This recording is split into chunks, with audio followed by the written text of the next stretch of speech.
is Ray at Drop of Golden Tarot. Today doing, oh, my battery's almost dead. Low power mode. Okay.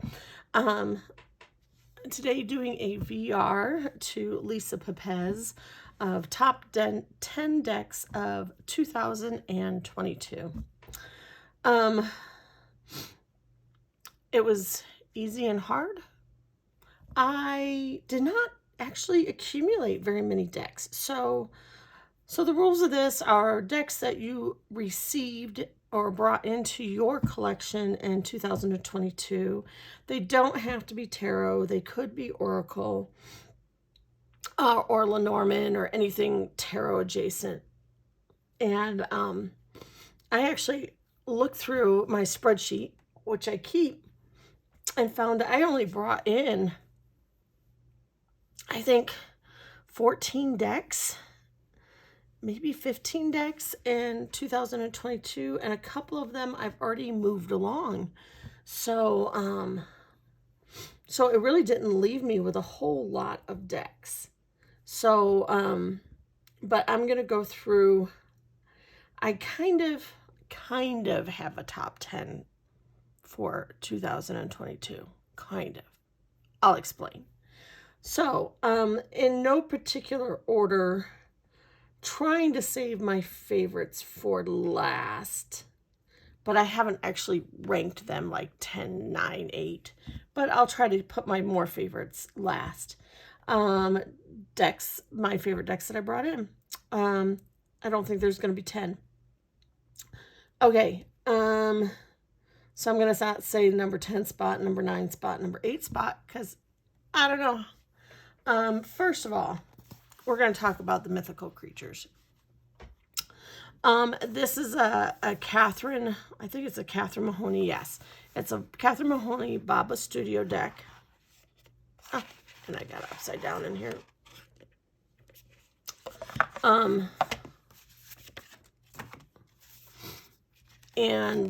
It's a pip deck, which for some people, they automatically won't like that. It is cold stamped. I think it's called cold stamping. It's like some foiling. It's colors. I don't know how well it's showing up on the camera. I'll turn these and hope that it's picking them up.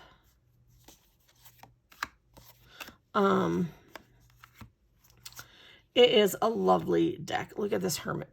Oh, it's got to be one of my favorite hermit cards, with the dragon hoarding his stuffs. I do have the guidebook for this too. Don't I? I'm pretty sure I do. And one of the things that I really like about this deck is, well, I love the mythical creatures. Come on. We've got like fairies and not satyrs. Oh my gosh, I just lost it. The goatmen. Werewolves. And we've got our peacocks, and it's beautiful. It's beautiful. Look at that Queen of Coins. Oh, just gorgeous. But one of the things I like about this deck is not only it's beautiful, and the cardstock is absolutely lovely, and the details are gorgeous, and the cold stamping is beautiful. But I like the guidebook. The guidebook gives both a Rider-Waite Smith meaning and a Marseille meaning. And I have never read Marseille. This is as close as I have to a Marseille deck. And it's not that close. I wouldn't know if it was, because I don't own one. But look at that. But it gives that Marseille meanings too. So if you want to start dabbling into Marseille and kind of be able to compare and contrast the meanings between RWS. Look at that star card. It's just so beautiful. If you want to start comparing and contrasting, you could do that with this deck. It reads beautifully. It shuffles beautifully. Yeah. This, because I got this deck and I loved the quality so much, and I know this deck wasn't published in 2022, but that is when I purchased it secondhand from somebody else. Because I loved this deck, I did buy this deck. And this also came into my collection, and this is the newest edition of the Victorian Romance. And I'm just kind of, also some cold foil stamping on it. It's beautiful. Deck quality is great. I have not worked with it extensively yet to say, oop, nudity. Sorry, I should put a spoiler warning. I'll try to remember to do that in the description. But I need to work with this more in 2003. I have not worked with it enough. But I just mentioned that I bought this because I loved the mythical creatures so much. So, ended up getting Victorian Romance. Oh, Victorian Romantic Tarot. Sorry. Other decks that came in this year that I loved. And some of these are newer and some of them are not. Let me go to this one. Well, no, okay. This is the one and only Oracle deck that's on my list. Let me get a drink. I hope you have a drink. I have some tea with me today. Okay, this is the one and only Oracle. I only brought in 3 Oracles into my collection. Out of the 3, this is the one that I use the most. The other one I've only had for like a month. It was a Kickstarter. It just came, and I haven't had it long enough for it to be a favorite yet. But maybe it will. We'll see. Time will tell. But this, this is the 3rd deck that I have purchased of Lorraine Anderson and Juliet Dyes. It is the Seasons of the Witch Beltane Oracle. I liked this. I used it way past Beltane. I don't think I got it until we were like close to the end of that season anyways, but I really enjoyed this deck. I have really enjoyed all of the Seasons of the Witch deck. I am hoping that the next one that comes out, I know it's got a different artist, same creator, so the guidebook should be very similar. I do look like the guidebook in this deck.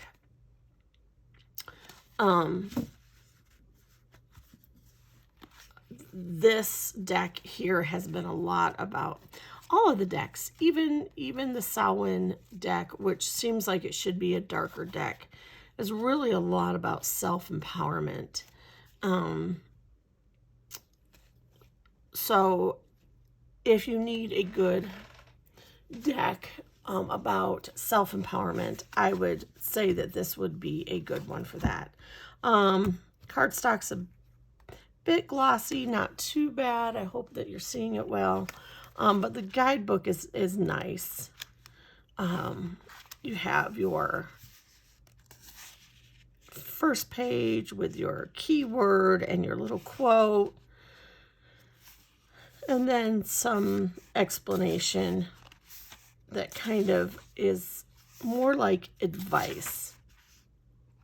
So I like that. Whenever I need like a little advice card, this is where I go to. So with my oracles, I rarely do anything other than 1 card draws. I've got a new oracle deck. Oh, I got another oracle deck that I just got at Christmas. Again, I haven't had it long enough to, I've only done, I don't know, maybe a handful of readings. So that may also end up on a favorites list, but I haven't worked with it enough yet. So, but this one is. So that's the Seasons of the Witch Beltane Oracle.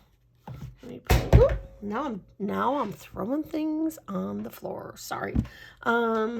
So next, This is not a new deck, but it was new to me this year. I had been wanting it for a long time, the Marigold Tarot. This was a year of making purchases that were a little bit more discerning. I do have kind of a list of decks that I would like to have in my collection. And if I can pick them up somewhere and not pay full price, I kind of allowed myself to do that. I didn't say it was a no-buy year or a low-buy year, but I did say, like, I wanted to have a lot more thoughtfulness into my purchases this year. Marigold Tarot is one that I've wanted for years and years and years. I held off because it was a Pippish type deck, and because when I first got back into tarot, I wasn't spending this kind of money on a deck. But now I find myself, rather than getting a whole bunch of mass market decks, I will wait and just get a deck that I feel like speaks to me. And I'm no longer afraid of pips. So this is a nice linen cardstock. It's gorgeous. This I did buy secondhand, so you can see the gilding between myself and whomever had it beforehand. Has held up fairly well. It is Pippish in the minors. The majors are full scenic.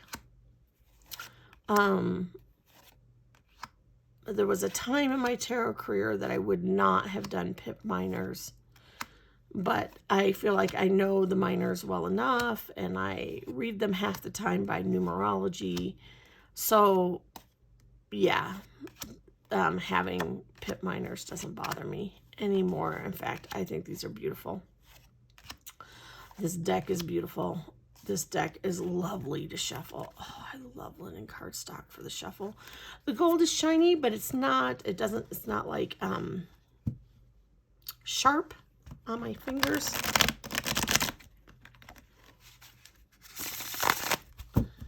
What is not to love about that? I did get the full box. It comes with the big box. I don't leave it in the big box. I leave it in the little box. But the big box is on my shelf. Came with a guidebook. And it might have come with a journal too that I don't use.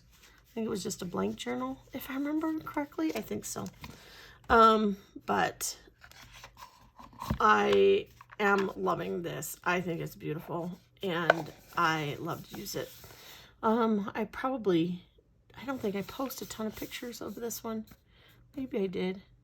I don't feel like I have posted a lot of pictures on my Instagram of me using this deck, but it does get regular use, and I do really love it. Probably the least expensive deck that I have purchased this year, that it was kind of a whim, was the Gothic Tarot by Joseph Vargo. And it is in a tuck box. Who's it made by? Who is the publisher? Published by Monolithic Graphics in Cleveland, Ohio. And so there is the copyright, there is the ISBN, this is a true deck. I know some people get worried when they see a tuck box, but there are quite a few decks that still come into a tuck box. This is also a very pip deck. This is the backings. I also bought the accompanying guidebook for this deck. It may not be your style. I don't even know if it's really my aesthetic, but let me get a drink of my tea. But let me tell you, this reminds me of being an adolescent to like young teen. This reminds me of watching the old Dracula movies on TV. It reminds me of watching you remember the Dracula cliffhanger that was on every Friday night? It reminds me of the fantasy novels of that time. You know, the 70s, 80s vibe. It very much is. It was very nostalgic when I looked at the photos, and that's kind of what I bought it for. I bought it for that nostalgia of 70s and 80s, and kind of like, well, it's not a super expensive deck. I will go ahead and I will buy it, and we'll just kind of see how I feel about it. And I love it. It reads so good, and the guidebook. Oh my! Let me tell you, the guidebook on this is so fantastic. Giving meanings to everything, giving meanings to the colors, giving meanings to the sculptures on the sides of the buildings, pulling different things into the card. It is just a fabulous deck. I was very much surprised by how much I liked it. I didn't expect to like it that much. I kind of expected it to be this nostalgia thing that I got out and I looked at and I thought was cute and probably stay on my shelf but not get much use. Kind of like my Zelda deck, where it's like I love Zelda, so I have a Zelda deck. I have the Legend of the Tarot, I think is what it's called. Anyways, but I don't ever read with it, really. Have I ever read with it? I don't remember if I've ever read with it. But this is a good reading deck. It really is. And so I was so surprised by it, but I like it so much. And it was not super expensive, although you do have to buy the deck and the guidebook separately. So, you know, but the way the prices of decks are going, it's still not bad. Look at that wands. Look at that 5 of wands. Look at those, like, demon creatures. Oh. Look at that 4 of swords. Like the rest, Anyways, so turned out I liked this deck a lot. It's gotten a lot of use. I'm going to keep it. I'll still read with it. And it has a nostalgia factor. And it wasn't terribly expensive. So, hey,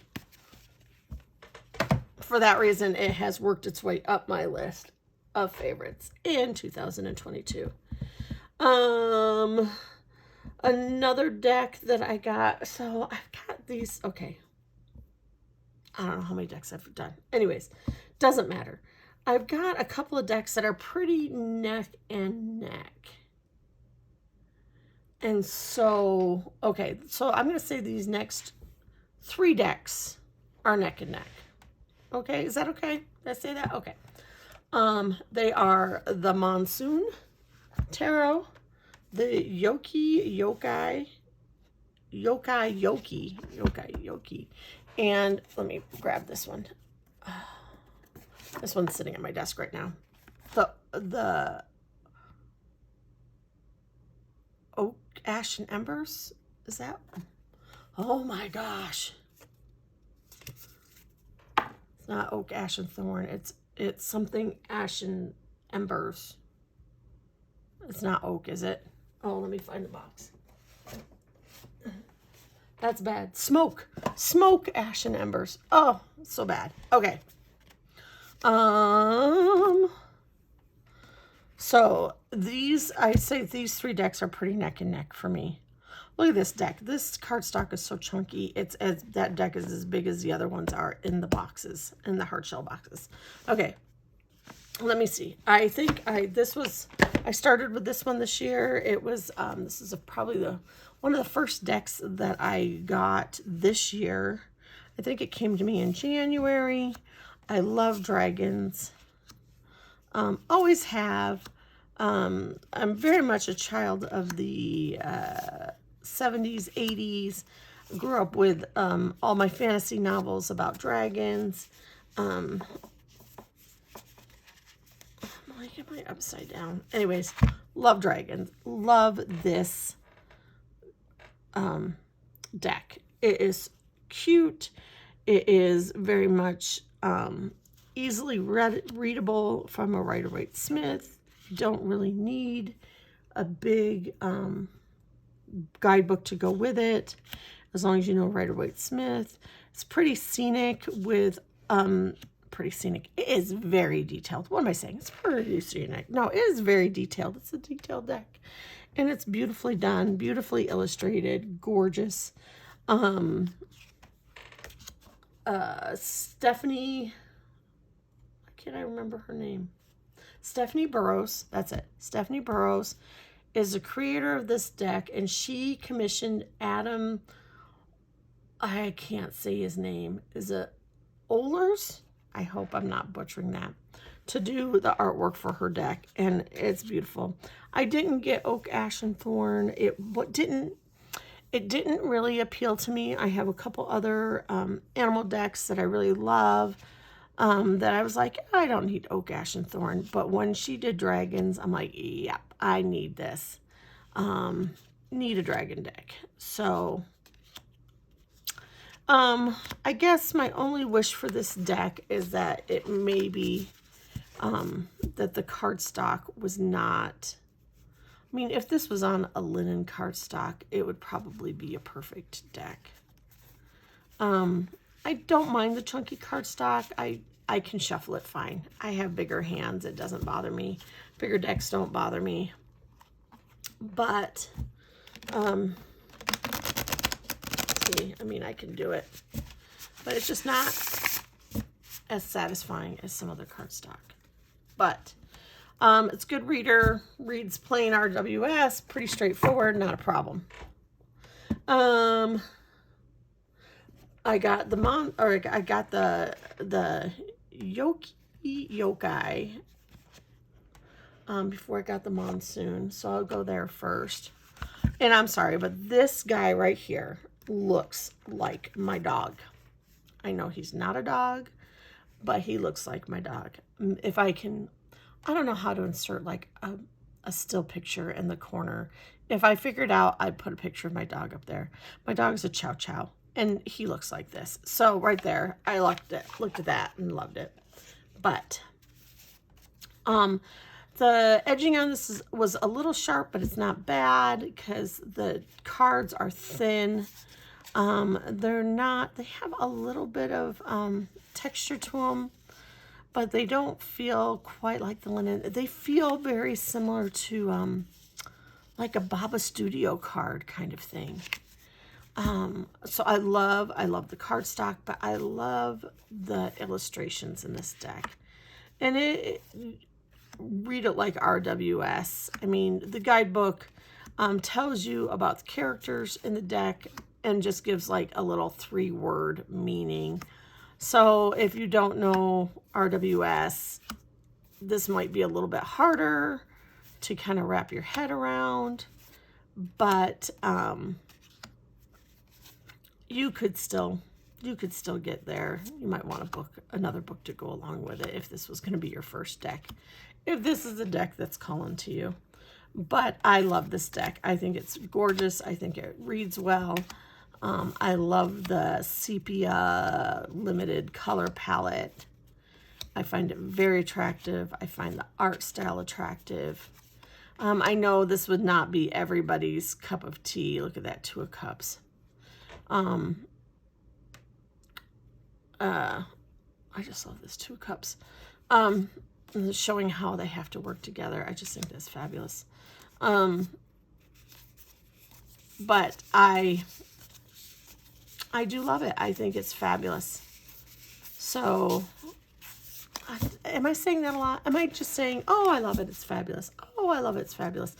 Boy, I'm not being very articulate this morning, am I? But cardstock's great. It shuffles great. Yeah. I use it a lot. I suppose I should better identify what makes something my favorite. And I'm not sure what does make something my favorite. Maybe readability. Artwork. Definitely artwork has a lot to do with it. I have to like the artwork in order for me to continually pull it out. That is why I am not in the you have to start with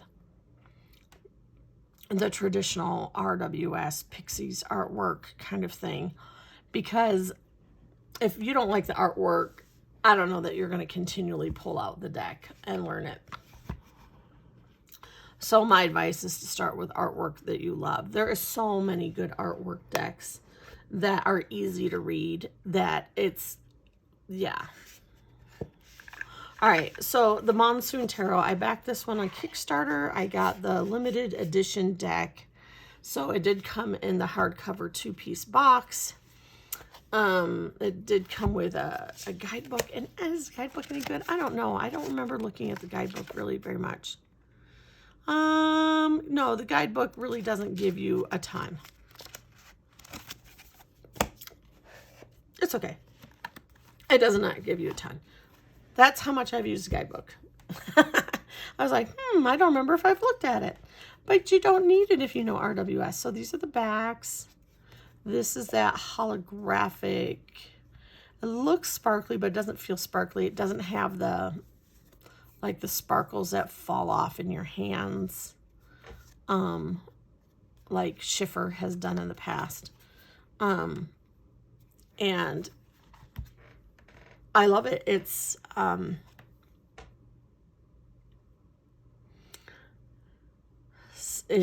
readable, very readable. You can very much get the idea.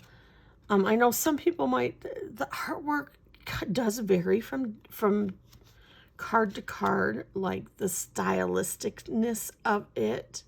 Some people don't have full faces. I know that bothers some people. Look at that 10 of air. Oh. Look at this death card though. Tell me how you feel about that death card.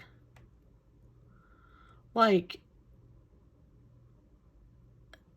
does not seem like the kindest death, like where he is like holding her and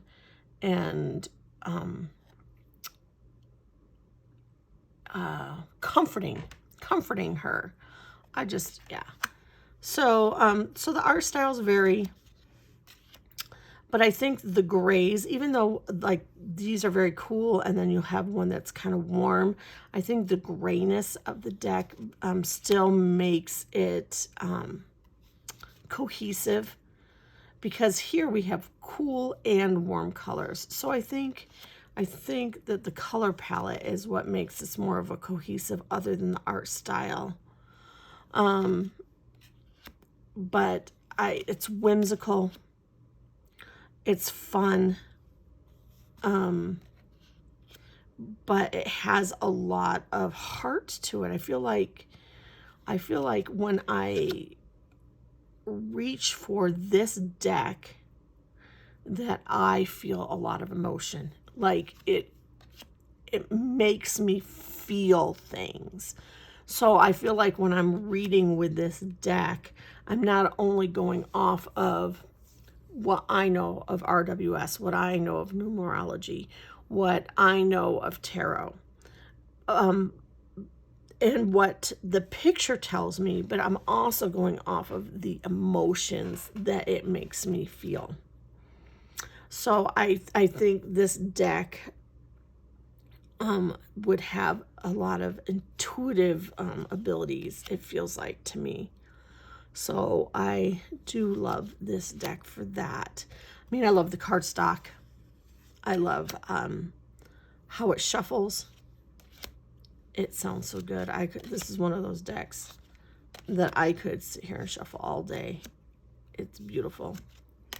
But I love how it reads. I love how it makes me feel when I'm reading it and I'm looking at the art. So I was not disappointed in this deck at all. I know for some people, the changing art style and the no faces, and then sometimes there's like animals that are like humanized. I can't remember what that's called offhand. And that puts some people off, like reading through Kickstarter comments and stuff like that, but not me. And boy, when I backed it, I got also like some lovely digital artwork. Look at that 5 of Fires, the pillow fight. I mean, Come on. How does that make you feel? Like, if you can get over the facelessness, how does it make you feel? I mean, come on. Okay. Love that Emperor. Just the Three of Water. I mean, come on. Oh, anyways, I could gush about this deck all day. Love this deck. I'm like sitting here looking at these, like some of these decks, and I'm like, oh, I want to. Oh, I bet you that was my last reading. And that's why they're separate. I do that sometimes when I haven't thought enough about it. Anyways, where it's upside down, right side up. Okay. It makes me want to, like, just looking at this, like going through this deck right now, makes me want to pull this out and be reading with it today. And maybe I'll do that. But then again, I'm going to go through some other decks, and maybe then I'll want to do that with them. Anyways, okay. Another new to my collection, but I don't think it was out this year. Oh, it says 2022 copyright. But I got this later on in the year.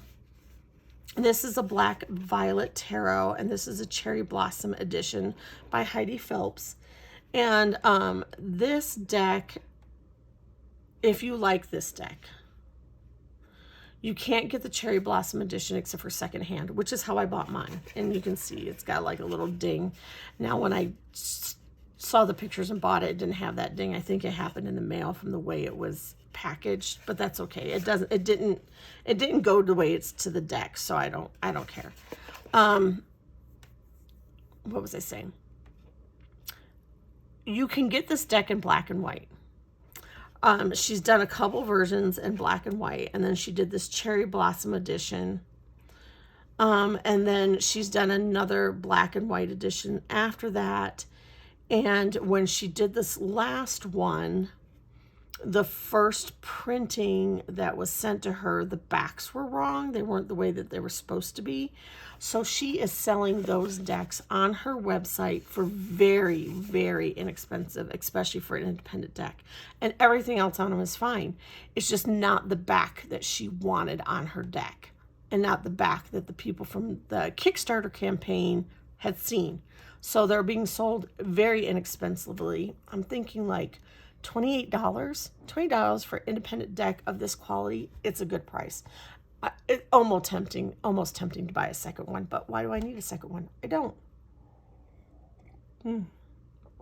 Gotta get a drink. But I love the Cherry Blossom edition where there's pink on it instead of just the black and white. So that's the box. It's cute. Guidebook. I know I sometimes I talk about it, sometimes I don't. Guidebook is pretty basic. It came with these on it from the person who had it before. I don't usually do this. I do tend to mark up the edges of my decks, but guidebooks, if I'm going to use them a lot. If I'm not going to use them a lot, then I don't worry about it. But where is it? Oh, so like I'll do this little thing on the edge. Can you see that? Is that in frame? I don't know if you can see it, but I will edge them with the colors, and I use blue for swords. Oh, I use like this aqua for anything oracle, blue for swords, red for wands, green for pentacles, gold for cups, and pink for major arcana. So I will do that to my guidebooks if I think I'm going to delve into them a lot. So this is, I think these are extra. No, yeah, there is some extra cards that I haven't really shuffled into the deck. I haven't been using them that way. So it's an 80 card deck. Very, I really should be checking myself and making sure I'm in, I think I'm in frame. Anyways, strong line work. We don't have shading. We've got line work, but a very easy to read deck. Sometimes I find when I have a deck that is this way, that is not super detailed, that is I don't want to say it's simplistic, because I don't think that it's any easier to draw this way than it is to draw like this way. Okay. There are times when I want the detail, because I want to pick up all the little things that I can from the details. And there are times that I want a clear, concise message that it does not get muddied by a lot of, well, I could pull this and I could pull that and I could do this, I could do that. It just, boom, here it is. This deck does that for me. Boom, here it is. Here's the message. Oh, look at those backs too. Aren't they just absolutely adorable? I think to do this kind of artwork and pull it off well, takes a lot of thought of space, like what to do with space so that it doesn't look uneven. It looks very balanced. The space is balanced. The space is used well. I don't feel like I have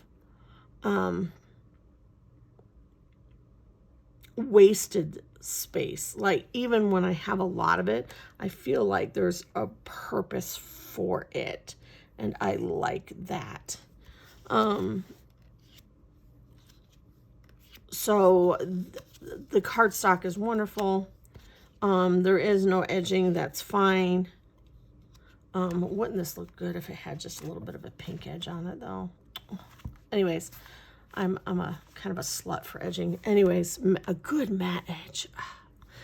So, but I like this deck so much.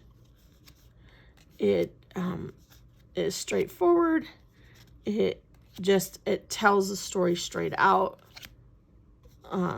quickly, without a lot of rambling, which is what I'm seeming to do today, is a lot of rambling.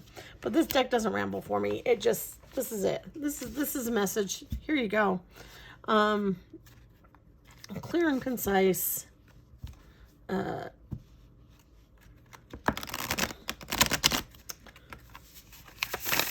Shuffle's fine. Yeah, it's definitely a keeper for my collection. I don't think I have anything else quite like this art style. So, and I do love the pinks, the touch of pink in it. Anyways, so this is near the very top. So when I said I was going to save like my kind of topish decks for last, this is like, this is it. Like the Monsoon Tarot, the Black Violet Tarot, and then, okay, the last deck that I have to show you that I acquired in 2022, and some people may have feelings about this, is going to be the Cosmic Cycles Tarot. And the reason I know some people may have feelings about this is because if you originally backed this on the Kickstarter, there was a lot of brouhaha. There was a lot of issues, a lot of problems. One of the creators got ill. The other creator was not responsive. Took a long time to get decks in. They sold decks on their Etsy shop before people had their decks, their Kickstarter decks in hand. When they did this second edition print cycle, there were still people who didn't have their decks from the first print cycle. That I really do believe that Miriam, who has been running this show with this second cycle, has been doing a better job. I know she's been very responsive on Instagram. I've seen the comments back and forth. Her reaching out to people, the emails, because I'm on the email list, reaching out, requesting people to reach back to her if they did not get their deck, so that she could have all the decks fulfilled. When I got this, she had a limited amount of decks on hand that she was giving out, and you could sign up to purchase one of those. I did that. Some people had a fit because they thought it was a pre-order of, you know, just however many people want to pre-order, and then she'll run a run. But it was like pre-ordering from the deck stash that she had. Anyways, I got one of those. She has now done other pre-orders. The next deck is coming out. She's talking about doing another limited edition this spring. I loved the limited edition look. If I can get my hands on one of those, I may pre-order the limited edition and then pass this edition along. The limited edition's got the got the purple edging and gold foil on the backs. So I may go the limited edition and pass this one along, but I love this deck. I didn't have any of those issues, so I don't have any of those residual feelings. My interactions have all been very positive with this artist and with this purchase. So, but I want to say I understand if yours weren't, and it has tainted how you feel about this deck. Or if you get this deck and it just wasn't for you. The artwork in it does remind me kind of a comic book style, kind of like an illustrated book. I like it. I think it's clean. I think it's bright. I love the colors. But I love the story of this deck. I love how it follows some characters through.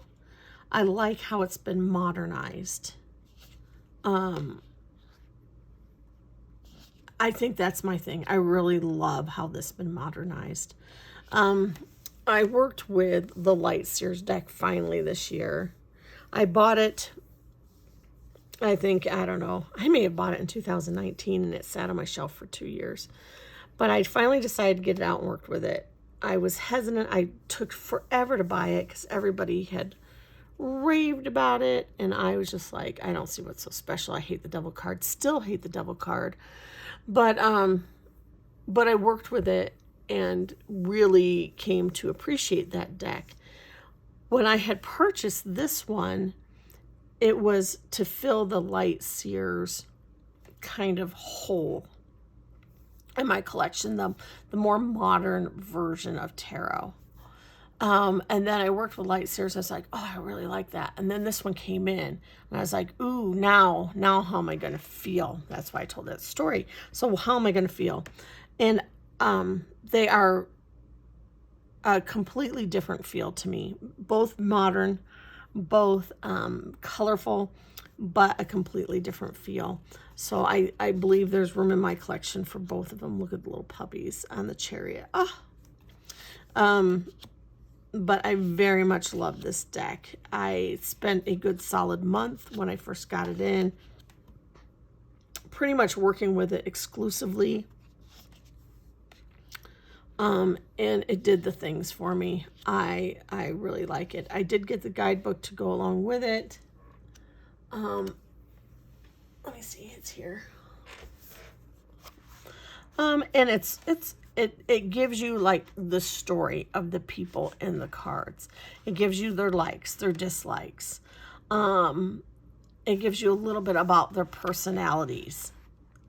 So in that way, it makes it read a little differently than any other deck that I've ever had when you use the guidebook with it. I like the guidebook. You don't need the guidebook, but I like it. I think it enhances things to have read through it. But yes, this is one of my favorite decks of this year. So much so that I would think about purchasing the limited edition just to have a fancier looking one, because I love the look of my edging, like I said. So this is this. I think that's been 9 decks. Not sure. The next deck I'm going to pull out actually did not come into my collection in 2022. So I'm kind of bending the rules. But I got it in like December 26th of 2021. So it would have never made that list because I didn't have it for long enough in 2021. So I have been working with it in 2022. And that is the Nameless One Tarot and Oracle. Tarot and Oracle. I do wish that opened up just a little bit more. Anyways.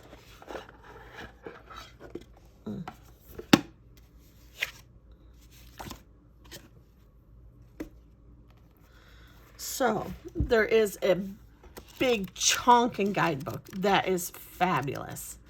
I do have the big grimoire book. It's over on my bookshelf right now. I don't have it on me. I don't think I have. Oh, no, I do. I do. Oh, my gosh. It's a big chunky thing. Can you even see that? Can it even fit in the picture? It's huge. And it's gorgeous. And, yeah, it's beautiful. And it smells good. I love the smell of a good book. Anyways, so I need to get back to this one. I started doing one card at a time, pulling it, studying it. And then I got caught up with some other things and I stopped doing that. I'm going to get back to that. But I love this deck. I watched a walkthrough. Not a walkthrough. I watched a bitch session about this deck. And how they had gotten it all mixed up and they couldn't tell what card was what to get it back into order. And I have just not found that to be the case. I think that they're pretty, the sigils are pretty clear whether you're in a cups or if you're into, well, those are into the oracles. But like if you're into, yeah, like whether we're into air or so swords, air, you know, whether we're into pentacles, I think it's pretty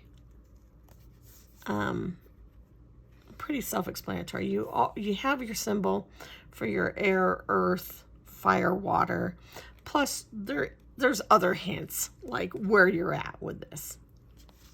But I love sigils. I love doing sigil work.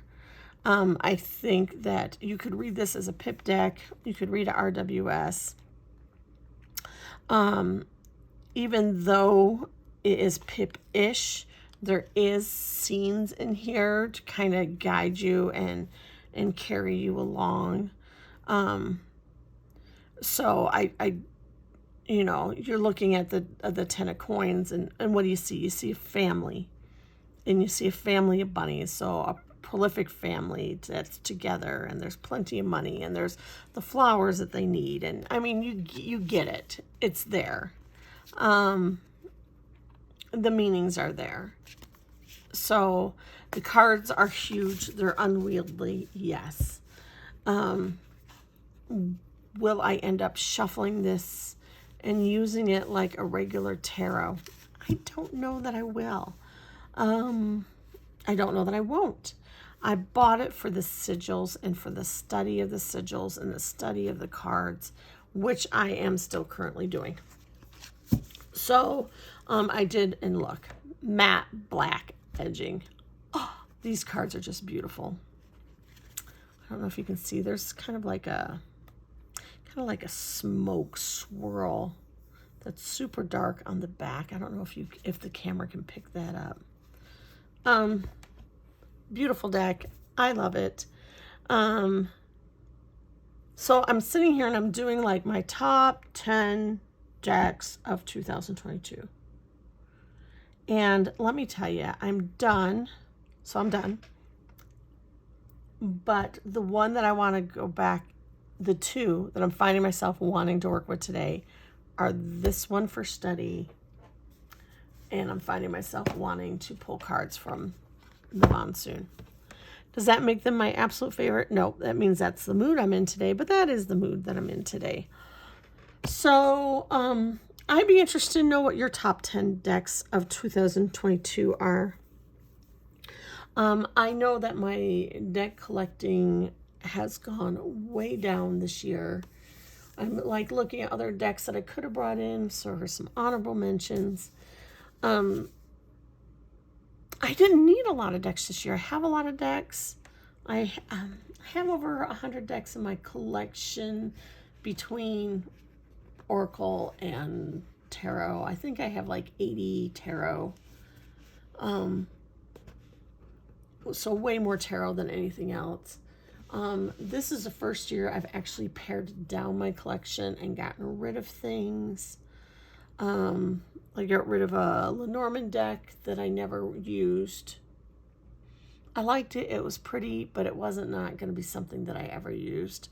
So, and it was a limited edition, so I passed it along to somebody else who could use it. I got rid of a couple other decks. It's been a year of being more thoughtful in my purchases. And so I probably actually have more decks that I'll probably be paring down, getting rid of. Ones that I found that I don't really use that much or at all. If I find I don't go for them at all. But there are some that I haven't really worked with that just came into my collection at a time where a lot of decks came into my collection. And so I still want to give them a chance to see if they belong here or not. And I did that with a few decks this year. I did that with like Light Seers this year. I dabbled with the Luna Soul and the White Newman this year. Those were purchases from other years to see if they were going to stay in my collection. And from my dabbling, I believe that they are.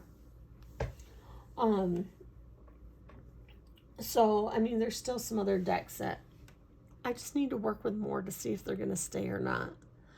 And so I think this year for me, it's going to be another, I'm not going to say it's a no buy. I'm not even going to say it's a low buy. I'm going to say it's a very thoughtful process to bring decks in this year because I do want to have a chance to work with them, which has actually been really nice because these decks that I've brought into this year, except for the Victorian Romantic, all of the other ones, as I've brought them in, I have worked with them. And that has been really great. In previous years, that's not been the case. I would have like, sometimes like 3 decks that would come in a week and I'd pick one and put the other ones on the shelf. And then maybe a couple weeks later, I'd have some more that came in. And so this has been a much more intentional year of bringing in decks. And I just want to continue that so that I can work with the decks as they come in, but also so that I can work with decks that have been sitting here waiting patiently for me to get around to them to decide if we are a good fit or not. So this has been Ray from Drop of Golden Tarot and my top 10 tarot decks of 2022. And let's see what's on your desk. Let's see what you've been working with this year, whether it's published this year or last year, I guess, or whether it was just came into your collection last year. And a big thanks to Lisa Pepez. And I'll probably leave all my little idiosyncrasies and flubbubs with my mouth in videos because I'm not that good at editing. But thanks to Lisa Pepez. I watch her channel. I love to watch her. I love to watch her and Peggy together. I think they're absolutely adorable together. But thank her for this hashtag. And if this is something that you want to do, you should go ahead and do it. She's encouraged everybody to do that. So a happy new year to you. Wishing you health and happiness and peace and love in your new year. yeah, we're gonna sneak into this one quietly, and I don't know. Is this our new normal? I don't know. Anyways, I hope that it's a good one for you, and that you have the support from your friends and your family, and that you have the means of your basic needs met, so that you can work on higher things, that you can work on the things that you want to work on. That's my wish for you. Have a happy new year. Bye-bye.